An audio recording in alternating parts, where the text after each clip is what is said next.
Hello, Twitch. We are live here on the expo floor at AWS Summit here in Santa Clara. My name is Nick Walsh, and I'm a technical evangelist here at AWS, and I am joined by Anthony Johnson, Principal Cloud Architect, Principal Cloud Engineer at Ellie Mae. Anthony, thank you for being here. Sure. It's actually Ellie Mae, but it's okay. We forgive you. A lot of people confuse it. Right. So I hear you've got some really interesting things to tell us about today. We want to talk a little bit about hackathons, and I hear you are the two-time winner of the AWS Nonprofit Hackathon. Can you tell me a little bit more about that? Sure. So I was fortunate enough to win the event twice, specifically the Nonprofit Hackathon at reInvent. I've actually did it 3 years in a row. The first year didn't go so well, but through disaster comes great things, and so I vowed to come back and win, and so came back and won twice, so it was pretty good.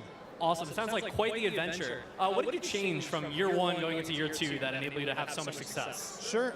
Year one, we had an amazing presentation. I honestly if I think about, had we been able to actually have a demo, we probably would have won, but obviously at a hackathon, the goal is to have working code, and at the end of it, we didn't have working code, and that was some breakdowns of the team, really acting as a team and jumping in to help somebody out that first year. We didn't really do it very well. Some failure to pivot, some things like that. Yeah, so it sounds like organization and more planning is really what enabled you to just kind of hit the ground running and power through, right?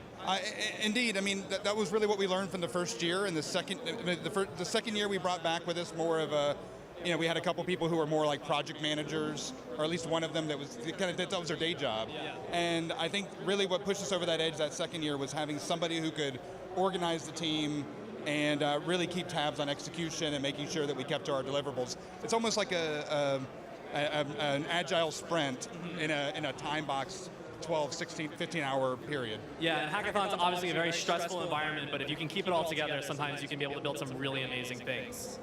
It's true. I mean, last year our nonprofit was called Game Changer.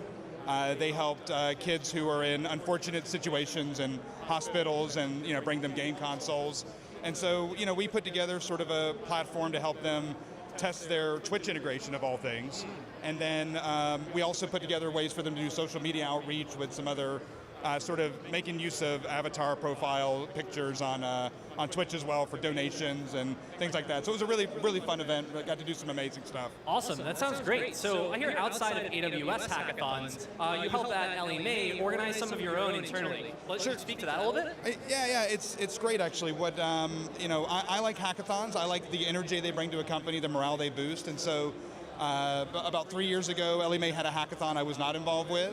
And then it was sort of fizzling out, and so I said, you know what, I want to do hackathons. And so I kind of MC the event, I organize the event, I help pick the prizes and the execution. And ours, unlike the AWS one, we go all the way through the night. And so, we have teams that would actually go all the way through the night and wake up the next day and do a presentation. Awesome. So I know we only have a few minutes here to talk about this, but I hear you're also giving a talk in the Dev Lounge or the Dev Chat later. Can you talk about that? Sure. I mean, I've already given away all the secrets, but if you want to know more secrets, there is a Dev Chat that I'm doing at 3:30 today at the Dev Summit, really about telling about going into details on each of those items on how you can organize and be more successful to win that hackathon. Wonderful. So after you give away all of your secrets here to how to be successful at hackathons, are you looking to go for the three-peat here again? So I said last year I wasn't even going to go to reInvent, and I ended up going to reInvent. So right now I feel like it'd be kind of greedy to go for a three-peat. I'm not the Golden State Warriors. I don't get paid to do hackathons, but I also think that the hackathons you want to get other people interested in doing them, and so me going and if there was more of a target on my back, I think I'd love to go there and compete. But since there's not a target on my back, unless everybody on Twitch is starts sending me Twitter things saying do it, I'm probably not going to do it. I do want to mentor though. It would be a great opportunity. Awesome, yeah. So you've participated and won lots of hackathons, but you talk about wanting to mentor. What excites you most about getting to mentor at a hackathon? So for me, it's all about seeing creativity, seeing people take something that was ambiguous to begin with, and then working through the day, solving problems, and then coming out with something that is just mind-blowing at the end of it. It really, and if I think about it in a company, you want to be able to scale yourself as an individual. A hackathon, you'd be able to give people feedback, give them directions they maybe could take to be successful, and I think that's pretty great. Awesome. Do you have any mentors that helped you along the way that you would like to give a shout out to right now? I would say, I mean, I've you know, everything I've done is sort of built on the shoulders of giants.